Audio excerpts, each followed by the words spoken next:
ದೇವಾಲಯಗಳಲ್ಲಿ ಪಂಕ್ತಿಭೇದ ಅಂತ ಬಾಯಿ ಬಳಿದುಕೊಳ್ಳುತ್ತಾರೆ ಕೆಲವರು. ಅದಕ್ಕೆ ಉತ್ತರಿಸುವ ಪ್ರಯತ್ನ. ದೇವಸ್ಥಾನದಲ್ಲಿ ಮಠಮಾನ್ಯಗಳಲ್ಲಿ ಮೊದಲು ಪಂಕ್ತಿ ಭೋಜನ ಬ್ರಾಹ್ಮಣರಿಗೆ, ಸ್ವಾಮಿಗಳಿಗೆ ಅಂತ ಕೆಲವರು ಅಪಪ್ರಚಾರ ಮಾಡುತ್ತಿದ್ದಾರೆ. ಹಾಗಾದರೆ ಅದು ನಿಜಾನಾ? ಎಲ್ಲ ಬ್ರಾಹ್ಮಣರಿಗೂ ಸ್ವಾಮೀಜಿಗಳಿಗೂ ಮೊದಲ ಪಂಕ್ತಿ ಭೋಜನ ಇದೆಯಾ? ಖಂಡಿತ ಇಲ್ಲವೇ ಇಲ್ಲ. ಹಾಗಾದರೆ ಹೇಳಿದರೆ ಅದು ತಪ್ಪಾಗಿದೆ. ಎಲ್ಲ ಬ್ರಾಹ್ಮಣರಿಗೆ, ಸ್ವಾಮೀಜಿಗಳಿಗೆ ಮೊದಲ ಪಂಕ್ತಿ ಭೋಜನ ವ್ಯವಸ್ಥೆ ಅಂತ ಯಾವ ಶಾಸ್ತ್ರದಲ್ಲಿಯೂ ಬರದಿಲ್ಲ. ಹಾಗಿದ್ದರೆ ಯಾವುದಕ್ಕಾಗಿ ಈ ಗೊಂದಲ ಆಗುತ್ತಿದೆ? ಸ್ವಲ್ಪ ಚರ್ಚಿಸೋಣವೇ? ದೇವಸ್ಥಾನದಲ್ಲಿ, ಮಠಮಾನ್ಯಗಳಲ್ಲಿ ಬ್ರಾಹ್ಮಿ ಮುಹೂರ್ತದಲ್ಲಿ, ಅಂದರೆ ನಸುಕಿನ ಮುಂಜಾನೆಯ ಜಾವ 4 ಗಂಟೆಗೆ ದೇವರ ವಿಗ್ರಹಕ್ಕೆ, ಮಹಾಮಹಿಮರ ಗದ್ದುಗೆಗಳಿಗೆ ಪೂಜೆ ಸಲ್ಲಿಸುವ ಪರಿಪಾಠವಿದೆ. ಇದು ಶಾಸ್ತ್ರಬದ್ಧವಾಗಿ ತಲತಲಾಂತರದಿಂದ, ಅನಾದಿ ಕಾಲದಿಂದಲೂ, ರಾಜ ಮಹಾರಾಜರುಗಳ ಕಾಲದಿಂದಲೂ ಹಿಂದೂ ಧರ್ಮದ ಪೂಜಾ ಪದ್ಧತಿಯನ್ನು ಅನುಸರಿಸಿಕೊಂಡು ಬಂದಂತಹ ಒಂದು ಶ್ರೇಷ್ಠ ಪದ್ಧತಿ. ಒಂದು ದೇವಸ್ಥಾನದ ಮತ್ತು ಮಠಗಳ ಅರ್ಚಕರು, ಪೂಜಾರಿಗಳು, ವೈದಿಕ ಪರಂಪರೆ ಉಳ್ಳ ಮಠಮಾನ್ಯಗಳ ಸ್ವಾಮೀಜಿಗಳು ನಸುಕಿನ ಜಾವ ಎದ್ದು ಎಂತಹದ್ದೇ ಕಾಲಮಾನವಿರಲಿ, ಬೇಸಿಗೆ ಇರಲಿ, ಮಳೆಗಾಲವಿರಲಿ, ಚಳಿಗಾಲವಿರಲಿ, ತಣ್ಣೀರು ಸ್ನಾನ ಮಾಡಿ ಏನನ್ನೂ ಸೇವಿಸದೆ ಭಗವಂತನ ಪೂಜೆಗೆ ಗದ್ದುಗೆ ಪೂಜೆ ಮಾಡುವ ಪದ್ಧತಿ ಇದೆ. ಶಾಸ್ತ್ರೋಕ್ತವಾಗಿ ಒಂದು ಪೂಜೆ ಮಾಡಬೇಕಿದ್ದರೆ ಕನಿಷ್ಠ 3 ಗಂಟೆಯಿಂದ 4 ಗಂಟೆ ಸಮಯ ಬೇಕು. ಪುರೋಹಿತರು, ಪುರಕ್ಕೆ ಅಥವಾ ಊರಿಗೆ ಹಿತವನ್ನು ಬಯಸುವವನೇ ಪುರೋಹಿತ ಅಥವಾ ಬ್ರಾಹ್ಮಣರು. ಜಾತಿ ಆಧಾರಿತ ಬ್ರಾಹ್ಮಣರಲ್ಲ, ಸದಾ ದೇವರ ಸ್ಮರಣೆ, ಜಪ, ತಪ, ಆಧ್ಯಾತ್ಮ ಚಿಂತನೆ ಮಾಡುವ ಬ್ರಾಹ್ಮಣರು. ಇವರು ಊಟ ಮಾಡುವ ಮೊದಲು ಮೈಗೆ ಗಂಧ, ಅಕ್ಷತೆ ಲೇಪಿಸಿಕೊಳ್ಳಬೇಕು. ಪಂಚೆ, ಶಲ್ಯ ಮಾತ್ರ ಇರಬೇಕು. ಕುಡಿ ಬಾಳೆ ಎಲೆ ಅಥವಾ ಖಂಡು, ಸೀಳು ಬಾಳೆ ಎಲೆ ಹಾಕುವುದು ಕ್ರಮವಾಗಿರಬೇಕು. ಇಲ್ಲದಿದ್ದರೆ ಅಪಚಾರ. ಅಭಿಗ್ಯಾರ ಮಾಡಿ ಮೊದಲು ಪಾಯಸ, ನಂತರ ಪಲ್ಯ, ಕೋಸಂಬರಿ ಇಂತಿಂತಹ ಜಾಗದಲ್ಲೇ ಹಾಕಬೇಕು. ಎಲ್ಲ ಬಡಿಸಿದ ಮೇಲೆ ಅನ್ನದ ಮೇಲೆ ತವ್ವೆ ಅಂದರೆ ಬೇಳೆ ಸಾರು ಹಾಕಿ ತುಪ್ಪ ಹಾಕಬೇಕು.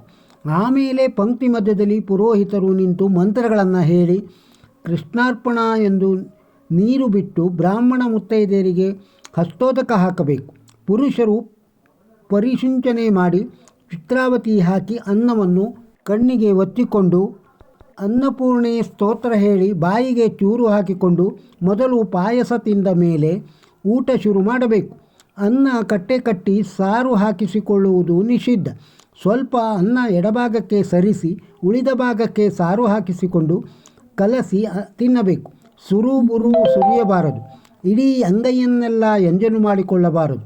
4 ಬೆರಳನ್ನು ಬಾಯೊಳಗೆ ಹಾಕಬಾರದು. ಗಂಡಸರು ತಟ್ಟಿಗೆ ಮುಟ್ಟಿಗೆ ಹಾಕಿ ಕುಳಿತು ಬೀಸಾಗಿ ಕುಳಿತುಕೊಳ್ಳಬೇಕು.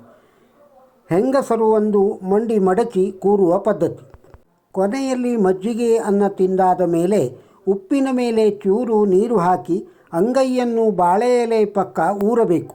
ಕೃಷ್ಣ, ವಾಸುದೇವ, ಶ್ರೀಹರಿ, ಅನ್ನದಾತೋ ಸುಖೀ ಭವಂತು ಎಂದು ಸಂತೋಷವಾಗಿ ಹೇಳಿ ಮೇಲೆ ಏಳಬೇಕು.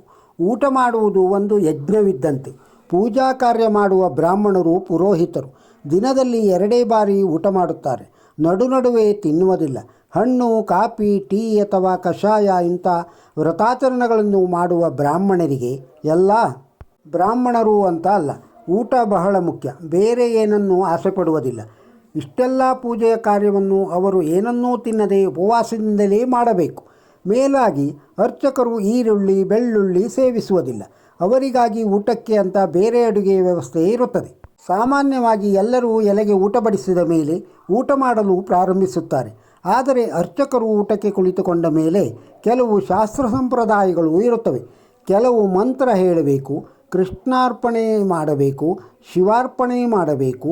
ಅದಕ್ಕಿಂತಲೂ ಮೇಲಾಗಿ ನೆಲದ ಮೇಲೆ ಕುಳಿತೇ ಊಟ ಮಾಡಬೇಕು. ಅರ್ಚಕರು ಶರ್ಟ್ ಬಿಚ್ಚಿ ಊಟ ಮಾಡಬೇಕು. ಇನ್ನೂ ಹಲವಾರು ಪದ್ಧತಿಗಳು ಇರುತ್ತವೆ. ಅವುಗಳನ್ನೆಲ್ಲ ಎಲ್ಲರ ಜೊತೆಗೆ ಮಾಡುತ್ತಾ ಕೂರಲು ಆಗುತ್ತದೆಯೇ? ಅವರಿಗೆ ಪ್ರತ್ಯೇಕ ಕೂರಿಸಿ ಭೋರಿ ಭೋಜನ ಊಟದ ವ್ಯವಸ್ಥೆ ಇರುವುದಿಲ್ಲ. ಅವರಲ್ಲಿ ಕೆಲವರಿಗೆ BP, ಶುಗರ್ ಇರುತ್ತದೆ. ಉಪ್ಪು, ಹುಳಿ, ಖಾರ ಕಡಿಮೆ ಹಾಕಿ ಮಾಡಿದ ಸಪ್ಪೆ ಪ್ರಸಾದವನ್ನೇ ಅವರು ಹೆಚ್ಚು ಊಟ ಮಾಡುವುದು. ಇವರು ಮೊದಲು ಊಟ ಮಾಡಿ ಮತ್ತೆ ಹೋಗುವುದು ದೇವರ ಮುಂದೆಯೇ. ಬಂದ ಭಕ್ತಾದಿಗಳಿಗೆ ತೀರ್ಥ ಪ್ರಸಾದ, ಅಕ್ಷತೆ, ಹೂವು ಕೊಡಲು ಹಸಿದ ಅರ್ಚಕರಿಗೆ ಪೂಜಾರಿಗಳಿಗೆ ಮೊದಲು ಊಟ ಮಾಡಲಿ ಅಂತ ಈ ವ್ಯವಸ್ಥೆ ರಾಜ ಮಹಾರಾಜರ ಕಾಲದಿಂದಲೂ ನಡೆದುಕೊಂಡು ಬಂದ ಒಂದು ಶ್ರೇಷ್ಠ ಪದ್ಧತಿ ಅಷ್ಟೇ. ಇದು ಮತ್ತೇನೂ ಅಲ್ಲ. ಇದರಲ್ಲಿ ಮೇಲು ಕೀಳು ಎಂಬ ಭಾವ ತಾರತಮ್ಯ ಇರುವುದಿಲ್ಲ. ಹಸಿದವರಿಗೆ ಮೊದಲು ಊಟ ಮಾಡಿಸಬೇಕಾಗಿದ್ದು ಧರ್ಮವೇ ಆಗಿರುತ್ತದೆ ಅಲ್ಲವಾ? ಇದ್ದ ವಾಸ್ತವ ಸತ್ಯವನ್ನು ಹೇಳಿದ್ದೇನೆ. ಇದು ತಮಗೆ ಅರ್ಥ ಆಗಿರಬೇಕು ಅಂತ ಭಾವಿಸಿದ್ದೇನೆ. ಮಹನೀಯರೇ, ಯಾರಾದರೂ ಪಂಕ್ತಿ ಭೇದ ಅಂತ ಕೇಳಿದರೆ ಈ ಮೆಸೇಜ್ ಅವರಿಗೆ ಹೆಚ್ಚಿನ ಸಂಖ್ಯೆಯಲ್ಲಿ ಶೇರ್ ಮಾಡಿಕೊಳ್ಳಿ. ಜೈ ಶ್ರೀರಾಮ್. ಬ್ರಾಹ್ಮಣರ ಊಟದ ಬಗ್ಗೆ ಒಂದು ಹಾಡು. ಪ್ರಿಯರು ಬ್ರಾಹ್ಮಣರೆಂದರೆ ಹೊಟ್ಟೆ ಬಾಕರು ಎಂದಲ್ಲ.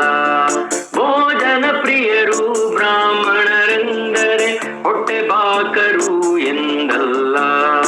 ಊಟದಲ್ಲಿರುವ ಶಿಸ್ತನ್ನು ನೋಡಿ ಸಂತತ ಪಡುವ ನಾವೆಲ್ಲ. ಊಟದಲ್ಲಿರುವ ಶಿಸ್ತನ್ನು ನೋಡಿ ಸಂತತ ಪಡುವ ನಾವೆಲ್ಲ. ಭೋಜನ ಪ್ರಿಯರು ಬ್ರಾಹ್ಮಣರೆಂದರೆ ಹೊಟ್ಟೆ ಬಾಕರು ಎಂದಲ್ಲ.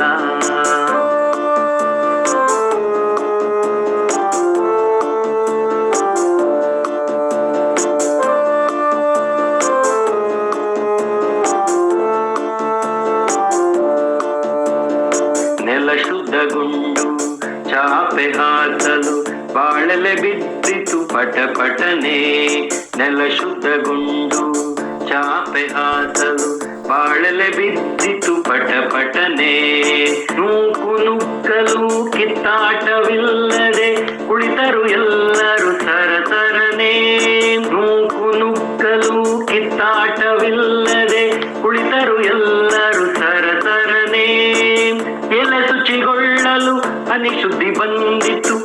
ಎಲೆ ಶುಚಿಗೊಳ್ಳಲು ಅನಿಶುದ್ಧಿ ಬಂದಿತು. ಬಡಿಸಲು ಆಗಲೇ ಶುರುವಾಯ್ತು.